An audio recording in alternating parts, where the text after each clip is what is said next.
How to use Espoma Organic Rose-tone, a natural fertilizer ideal for growing big and beautiful blooms for all types of roses.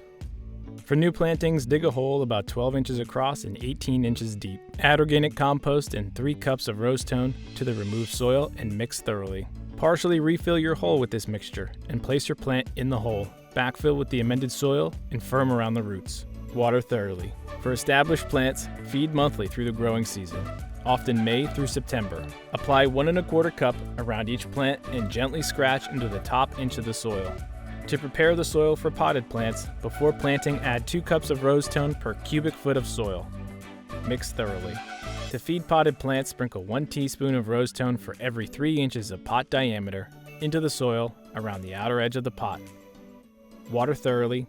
Repeat monthly. Remember, always water the soil and not over the foliage of roses. Espoma, organic from the beginning.